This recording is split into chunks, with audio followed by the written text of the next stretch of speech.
Hello, welcome to everybody for today's talk in our series on financial risks, innovation, and inclusion. I think this has been a momentous week for the United States, and I think it's great that you're all here. We're really delighted to have Ratna Sahay presenting today. Ratna is Deputy Director of the Monetary and Capital Markets Division of the IMF, and she's worked with the IMF leadership closely for some time, quite some time. She's got an extraordinary record in terms of doing both policy and academic work, and I think that is going to be very apparent in her talk today.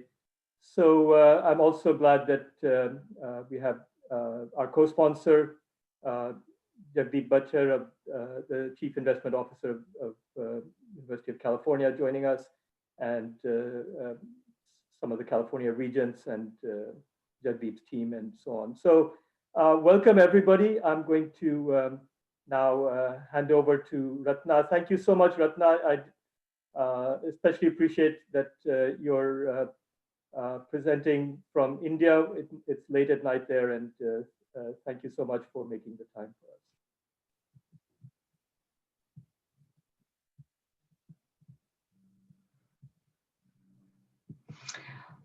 us. So I guess it's good morning to everybody. It's about 10:30 p.m. for me, and my day is just beginning because I work mostly with people in the US. I wanted to thank both Nirvikar and Jagdeep for inviting me. It's such a pleasure to be back at universities. I'm still a little bit of an academic at heart, so I have kept up in writing papers. And what I'm going to present today is a topic very, very close to my heart. It's not the standard stuff that the IMF does, but we realize that we have to go a little off the beaten track because these topics are really important for macroeconomics. And so let me start my presentation. And as you will see, I'm going to be presenting on financial inclusion, but from the angle of how fintech may or may not be transformed financial inclusion.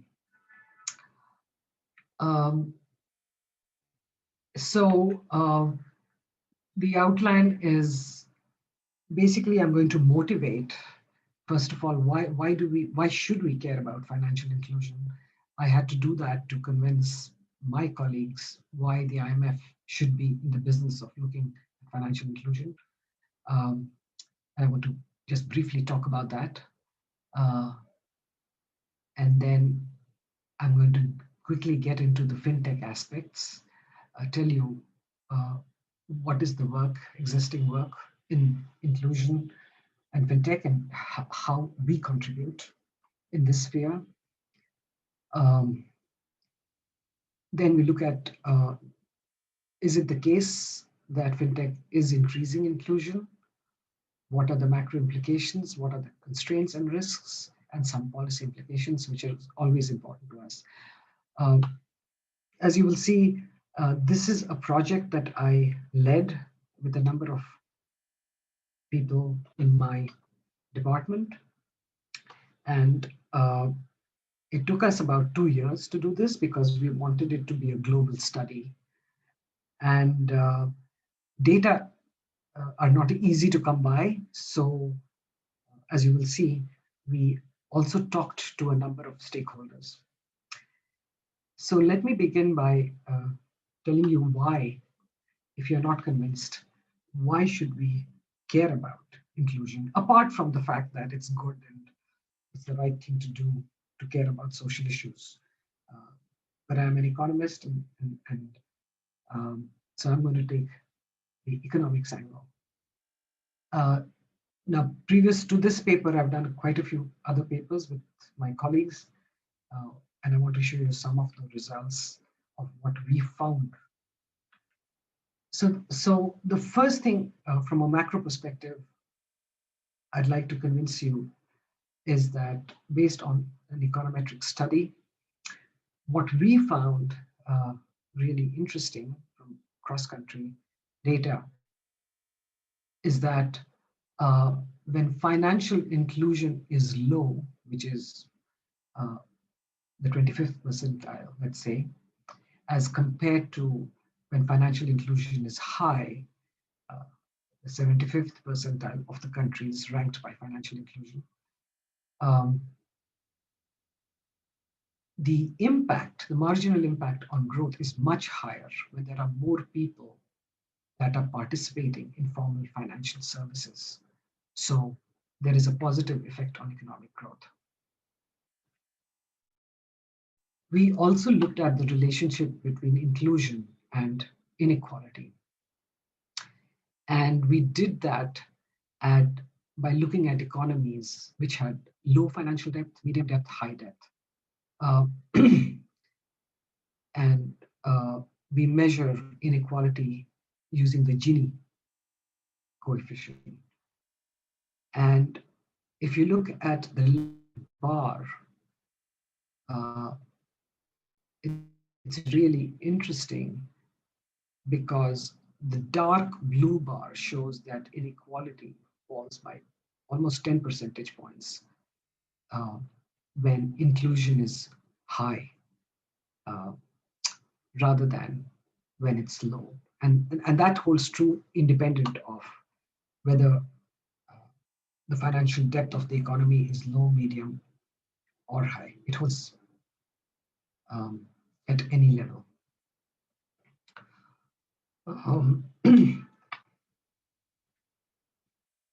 This chart, it shows you the relationship between financial stability and financial inclusion. So on the y-axis, we have a measure of bank stability. So the higher the score, that means there's greater financial stability. And on the x-axis is a measure of inclusion, which is borrowers from commercial banks. And the key point here is that, as you saw in the US during the 2008 crisis, that if you lend indiscriminately, that can lead to instability.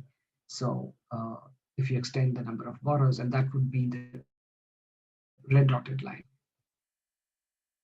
However, what we found in our study, econometric study, is that countries which had very good regulation and supervision, high quality regulation, supervision, can indeed extend loans to a large percentage of the population without compromising financial stability.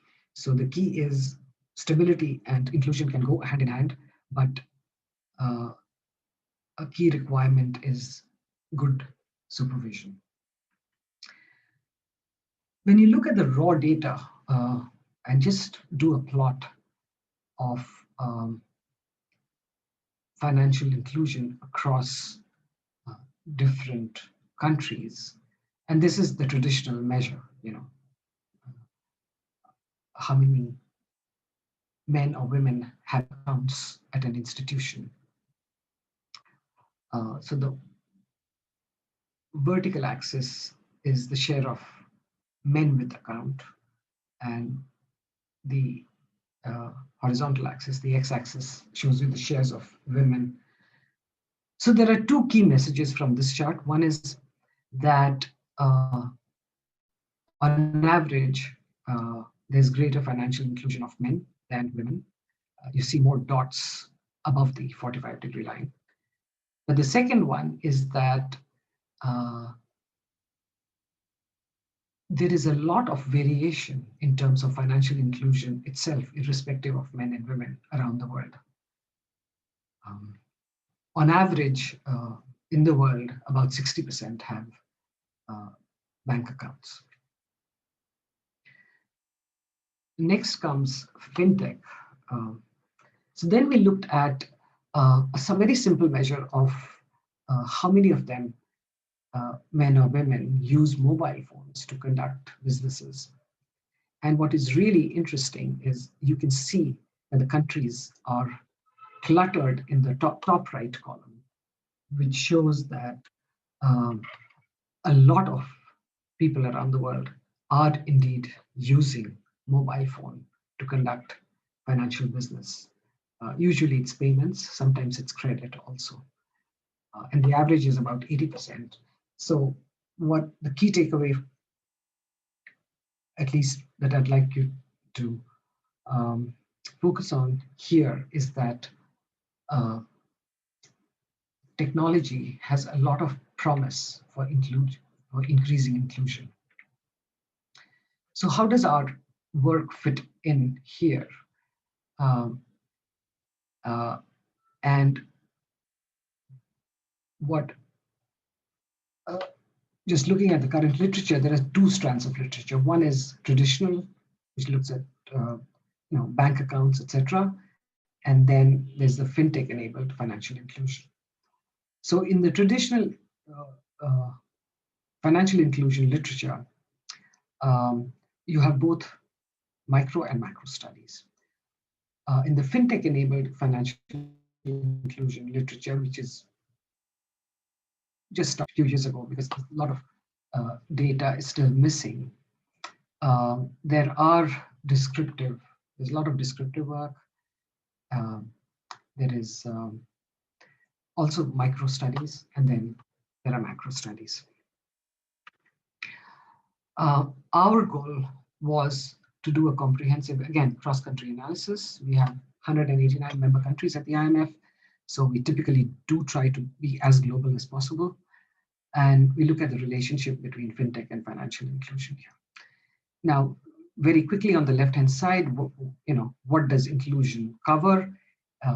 It covers many aspects. Payments, of course, most common, credit, savings, insurance, investment management. But what we focus on, and that's primarily because we just couldn't get the data, is on the payments and the credit aspect. And so we look at each of these questions. So what is our contribution to this literature? So we claim it's the first macro study of digital services global study. We combine the traditional measures with fintech measures. We actually come up with our own index, and that is basically the research we focused on. And again, this measure, this index that we computed, is the first of its kind, and we were able to cover about 52 developing and emerging economies. And knowing that there are data limitations, we complemented our quantitative work with interviews. So focusing on the interviews, we spoke with about 70 plus stakeholders. These were fintech companies, banks, regulators, central bankers, think tanks, and we covered all regions: the African, Asian, European, Middle East, Western Hemisphere. And we used all possible data that we could get hold of, from the IMF, World Bank, and then GSMA mobile. And for credit, we found some data from the Cambridge Center. Then in computing our index, we computed two separate indices: traditional inclusion, both from the access and the usage side. Similarly for digital, fintech-driven, access and usage, and then we came up with a comprehensive index. So the first question we asked is fintech actually helping increase financial inclusion? And there we find that it is actually growing everywhere. And in this chart, right-hand side chart, we look at change in fintech-driven index and change in traditional index just over 3 years, 2014 to 17.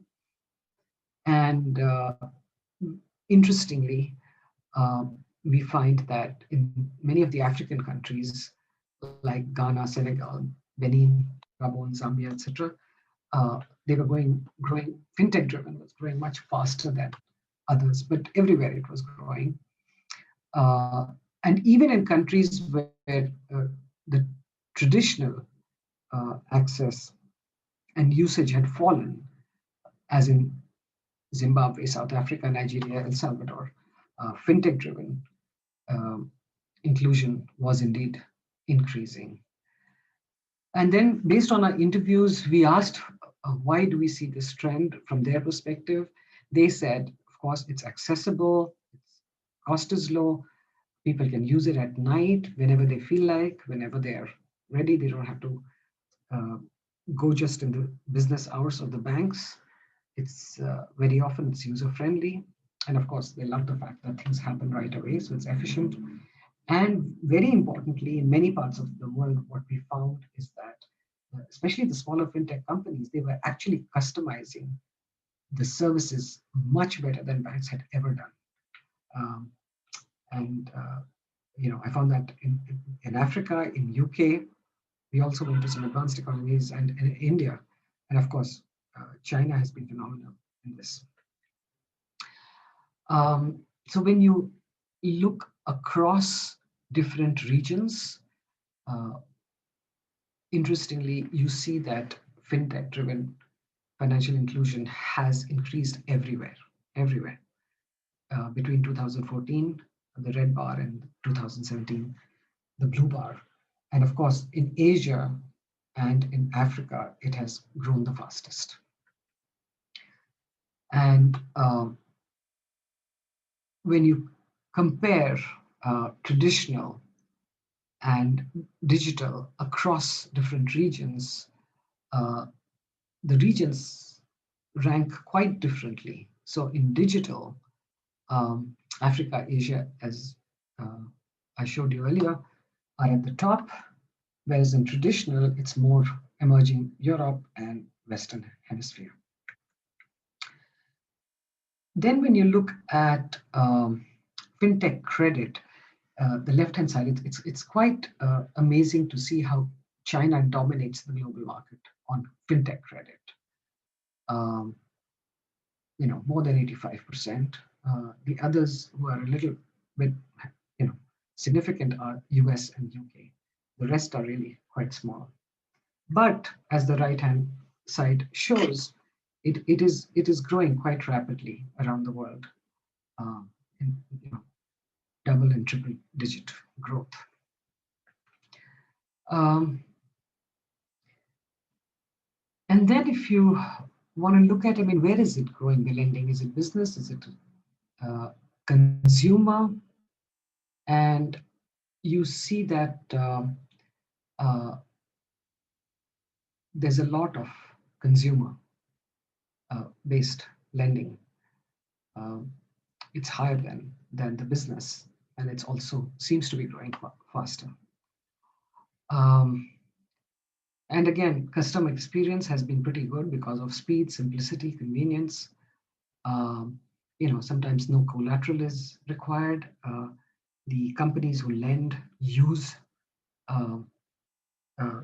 information from the past, use machine learning, and big computation, which allows them to make assessments pretty fast. But then when you look at the credit combination, consumer versus business, there is a difference across regions.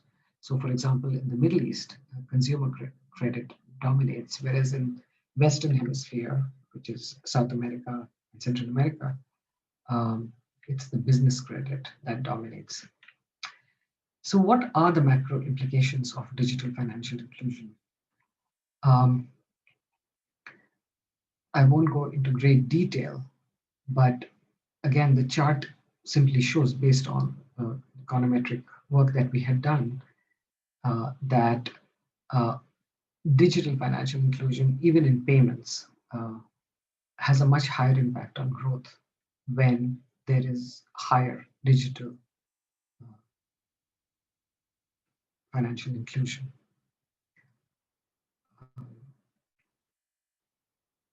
We also talked to the stakeholders during the COVID crisis, and we were trying to understand why it's grown more in some regions than others. And what was really interesting, we found, was that the SARS epidemic, especially in China, that triggered, because of lockdowns and social distancing, triggered the growth of fintech. So that is something we are also seeing now. And we are observing that many governments are going digital, which is actually really good because it also increases transparency and reduces governance problems. People can have continued access to services, and just like traditional supports consumption, etc. We find that digital is doing that, but even with greater efficiency. Then we also try to look at, where is fintech companies, where are fintech companies growing more? And the answer is that basically where traditional banks were providing much less services. So fintech is actually, as the right-hand chart shows, you find fintech usage much higher in those countries where access to traditional financial services are low. We were very curious to know what does the future look like? Are the companies, fintech companies, competing, collaborating? What are they doing? And we found that both models are emerging. They're competing at one level, but they're also collaborating with them. And in many parts of the world, the fintech companies have created their own niche markets. They understand the culture very well of the region they're in, their consumers, and they are actually filling a lot of gaps.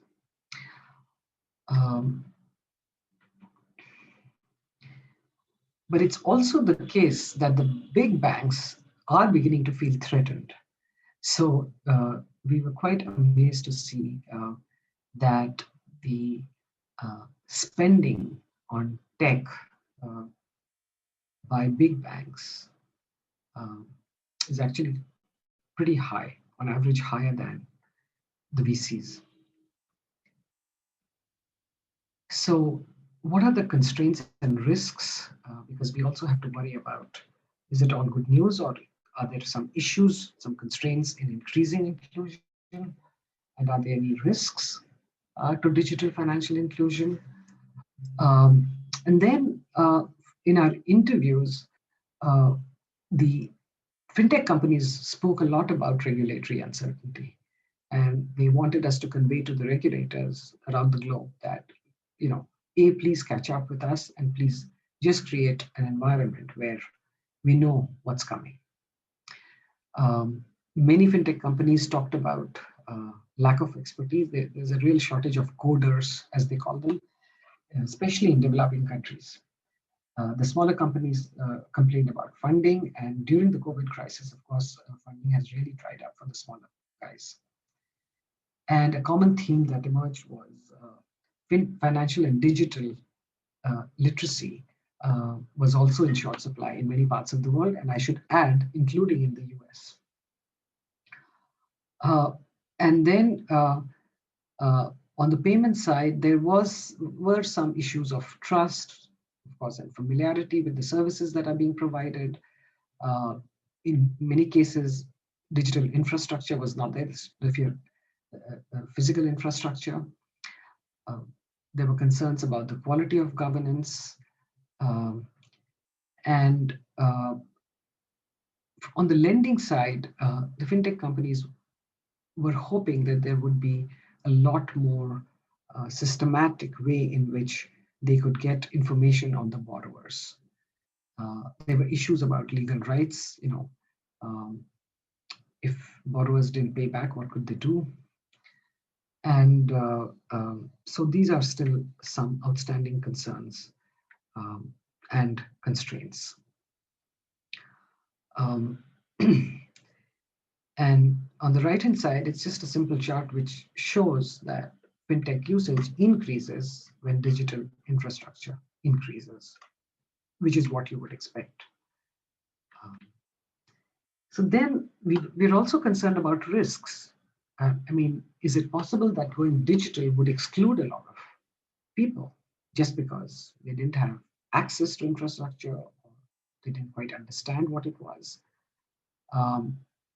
And so we thought about two ways in which it could lead to exclusion. One is just simply directly, you don't have the access, you don't have the human capital. And then there's another aspect which we discovered, and I do want to emphasize in this presentation, that all the biases, human biases that you see in traditional services, lending services, that can kind of translate into the tech field too, because the initial data entry is done by humans. So those biases, conscious or unconscious, can get embedded in the algorithms and continue or even get exaggerated later on. Another issue is, when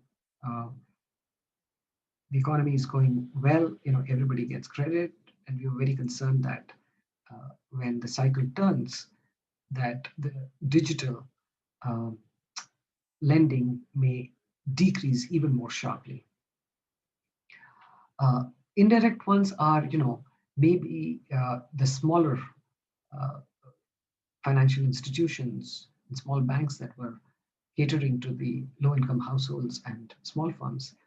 Maybe they scale back too fast. So there could be gaps, much bigger gaps than before, if they scale back fast. And then there are others that relate to data privacy, cyber risks. It was very interesting when we met a lot of fintech companies in the south of India, and we asked about data privacy, and they said, no, people don't even have enough money. They don't care about data privacy. So that was not an issue in some parts of the world where with the low-income households and small firms. This is a chart that shows that there are a lot of gender gaps in fintech. The numbers here indicate the size of the gender gaps. So the left-hand side shows that the gaps are much larger in the traditional services than in fintech services. So that's kind of good news.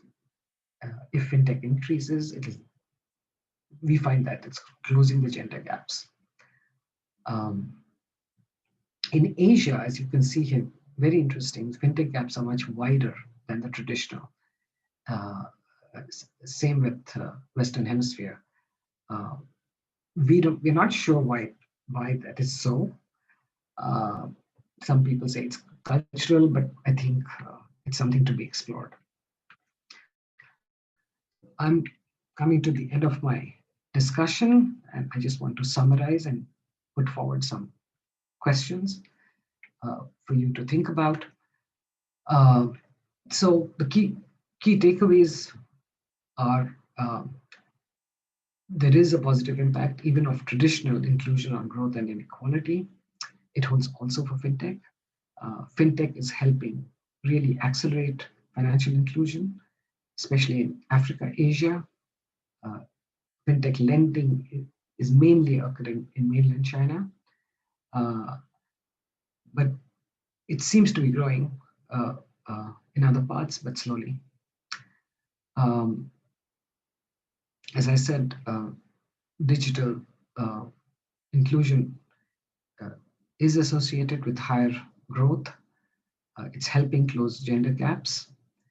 Um, Fintech is also filling the gap left by traditional institutions. Business models range from collaboration to competition. The main constraints and enablers are infrastructure, financial digital literacy, regulation, the coders, technological expertise, funding, and risks that I just spoke of. We worry that it should not create new forms of financial inclusion.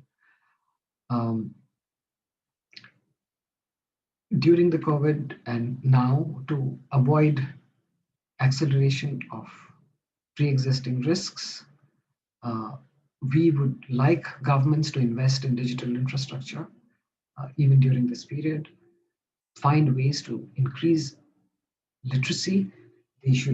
The government can partner with private sector, think tanks, social groups. It's really important. Then on the issue of regulation supervision, this holds not just for inclusion for any financial service, tech or not, consumer data protection is very important. Cybersecurity, we've heard that cyber attacks have increased tremendously during this period. We would like to see interoperability across users and across national borders. As you know, cross-border payments are, especially, for example, remittances, it's really expensive. It shouldn't be. Costs about 7% on average. And then I think countries should invest in, there's a global shortage of coders. So that's one place where we would like to see some growth. On the new risks, we feel quite strongly that competition should be ensured. There are some big techs, and they can be more powerful, greater reach than even the smaller countries, and that's a bit of a problem.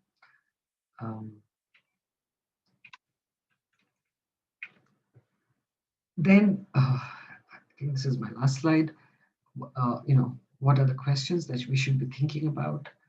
What are the regulations that are needed for as fintech grows and grows rapidly? How do you ensure a level playing field? This is about globally regulating the big techs. There is no fora right now.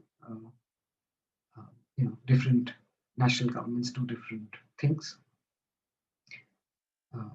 How do you get to achieving financial digital literacy?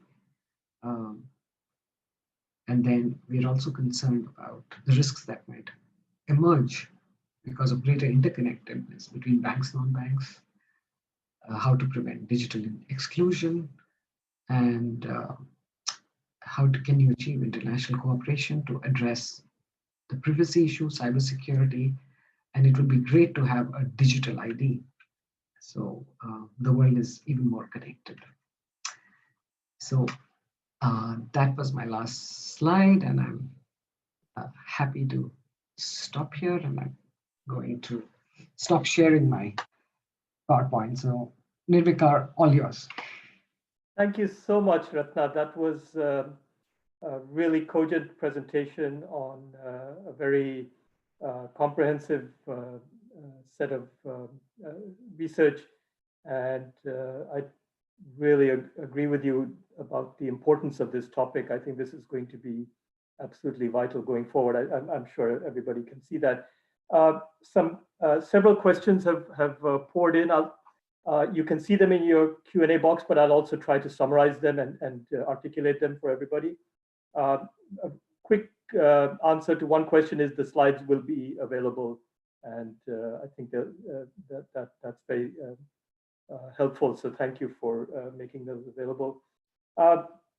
So I'll maybe go through the questions one by one. So the first question is, could you say a little more about who you interviewed for the qualitative interviews? Was it consumers or other stakeholders? So Nirvikar, I see this is from Brooke Baldwin. I can see the questions.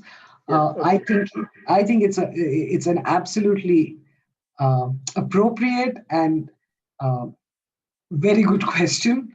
Uh, and the answer to that question is that we were very keen uh, uh, to interview uh, the clients, the borrowers, the consumers, and it was very interesting. I mean, there were no studies that were done. That was one. And second, we just couldn't figure out how we could get a sample from around the world without investing a lot.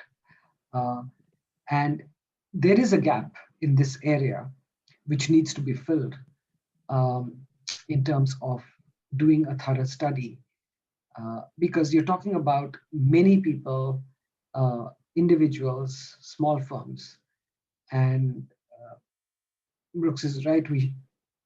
This is a gap in our study, and it needs to be done.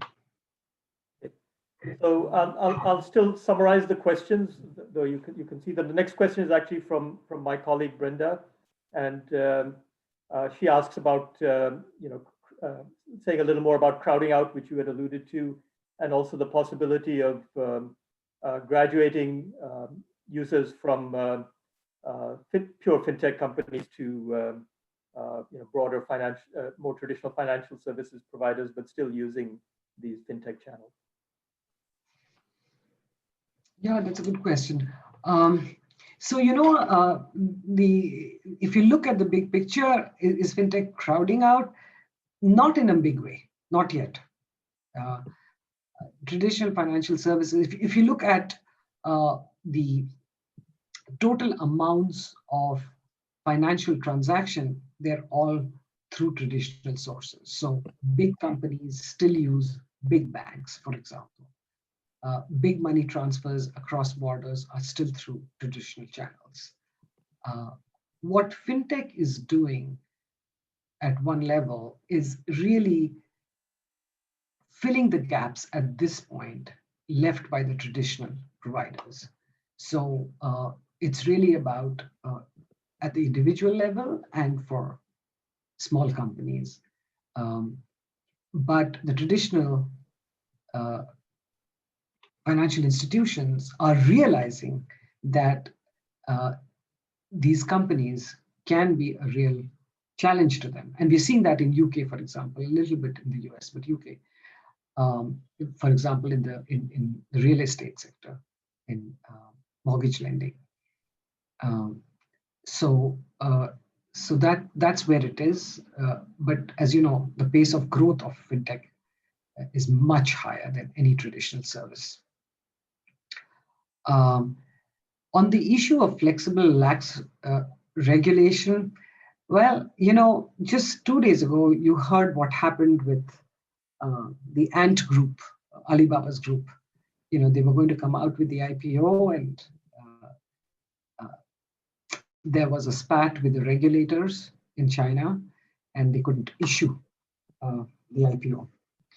And that's an indication where governments now are realizing that the fintech companies should face much greater regulation.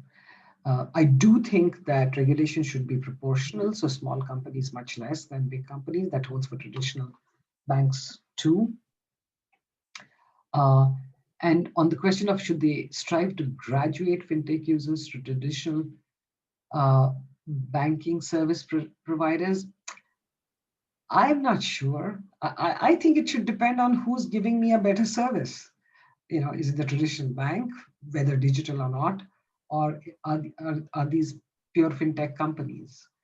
And I've interviewed enough fintech companies to see how they really try to make the services they provide very user-friendly and also cater to their needs. So that's the answer. But let me give you one example, which is one of my favorite example actually, which I loved.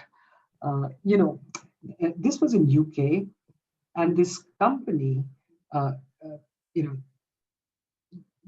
they were basically making chocolates for Christmas or something. Chocolate factory. They had two machines. One machine broke down just early December. They went back to their traditional bank to ask for a loan. It wasn't that much. They were told you can come back in January. We don't have time for you. And so they would have missed out the whole Christmas season. And there was this a friend told him about this fintech company. He said, yeah, sure. He had a very good credit record, this company, the chocolate factory. He got the loan in a matter of 3 days. And he was completely sold on this company. And of course, stories like this spread, and the fintech company was paying back after Christmas. So that's a really good example of how agile the fintech company was compared to the traditional institution. So a slightly different take comes from Mark Schweitzer's question that US Fed surveys find that ex-post small businesses in the US are less satisfied with fintech. And could you comment on what you see in other countries? I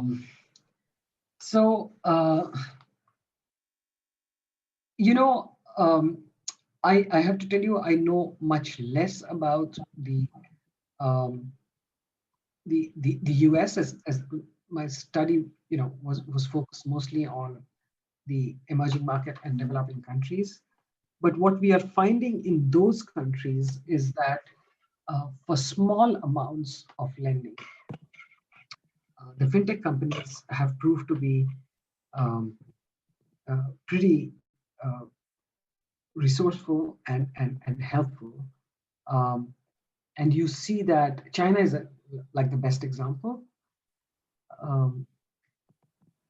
But what we are seeing also, I should mention, is that as the lending aspect is growing, we are seeing some frauds and some Ponzi schemes emerge. So the issue, and this is more in countries like Kenya and others in sub-Saharan Africa, is that there needs to be some regulation of both these companies and the borrowers. Because what they were finding is that some people were borrowing just to to gamble at night or something and lose money. So for some people, the small businesses actually are preferring these companies because this is the only source of the loans they get. In the US, it's interesting because in the US, even small business borrowers can borrow from banks, local banks or others, which in many emerging markets and low-income countries, they simply don't have access. Next, there's a couple of questions from Ashok Besh. Why is China so successful, and will its new digital currency be a game changer?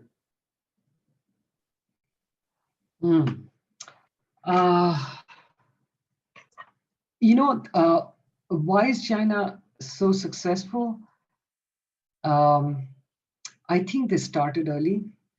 I think I actually worked on China for a couple of years. I led a team to assess their financial sector. It's called the FSAP, Financial Sector Assessment Program. And in that context, what I discovered was the Chinese authorities are pretty innovative, and the way they function in other areas, all areas, is they do a lot of pilots. They see if the pilot works. If the pilot works, they go full hog. And they started really small. And over time, with just a couple of companies that in some sense had the blessings of top leadership to grow, they found that they could expand. It was done in a pretty orderly way. It was not chaotic. It had the blessings of the state, and it was pretty successful. I mean, that's their story. They train their people very well. They make sure there are enough coders.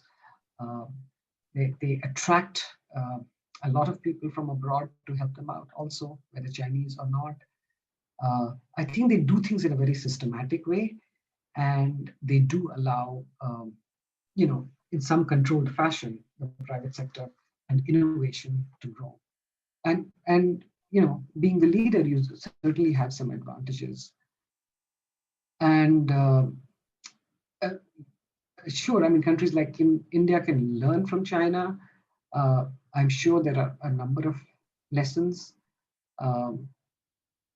The issue is that the whole environment in China and India are very different, politically, socially, diversity. I mean,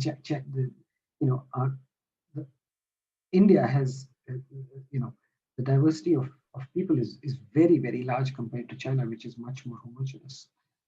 So when you want to cater to different regions in India, you need to understand them and the culture much more than you need to do so in China. But on the technology front, on the growth front, on what works in lending, in payment, I mean, there's a lot of lessons that can be learned from China, I would say.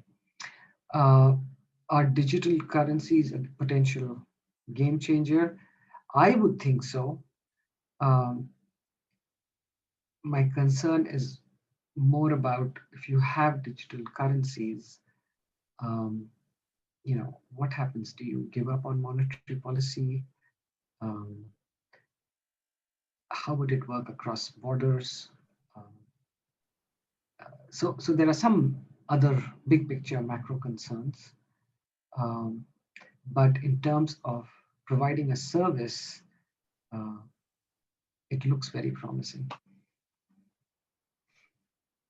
So there's some more questions from Brooke Baldwin about cost of access devices and also limits on the usefulness of fintech without being connected also to traditional bank accounts.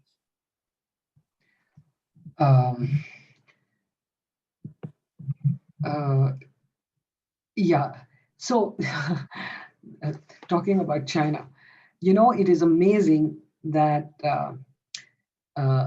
smartphones are really cheap. They cost like $10 here, $10, $15. Here, I mean, I'm in India, so I'm talking about India. I was shocked, and they work quite well.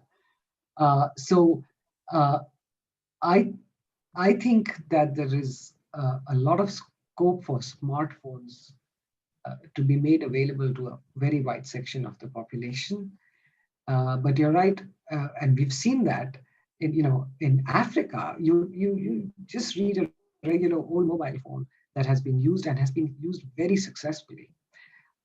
So people are using, whether old phones or new phones. It's the absence of smartphones versus other phones has not prevented people from participating in financial services. But obviously, smartphones are much better. I'm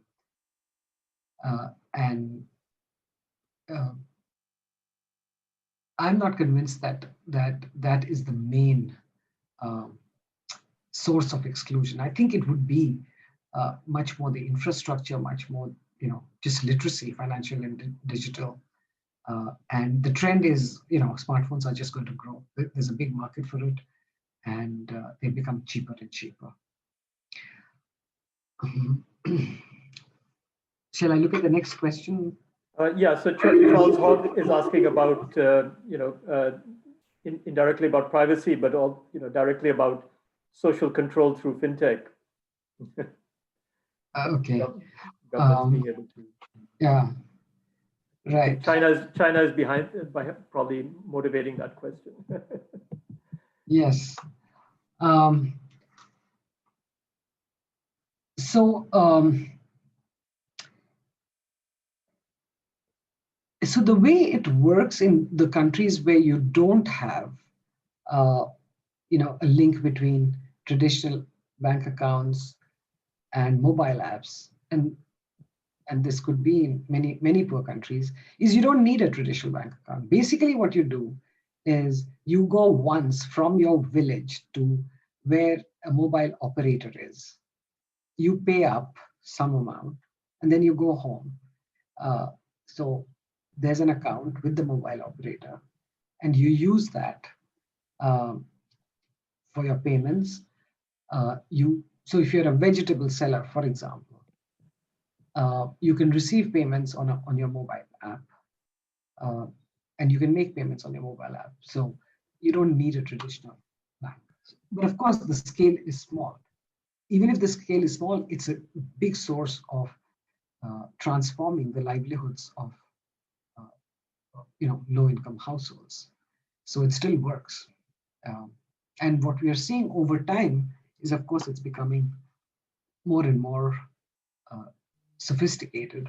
On the issue of trust, that it's not been such a huge issue on just on the payment side of inclusion, but it's much more on the borrowing side. And what we would like to see is inclusion now being extended to providing saving products or insurance products. That would make a lot of difference to the lives of again the low-income households and smaller firms.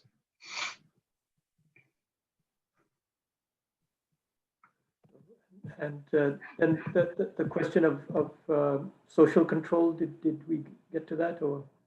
No. So this is, of course, a big question. And it's interesting that there's so much debate on this issue about national governments getting greater control. But, I would like to challenge you guys to think about how many big techs already have a lot of information about you.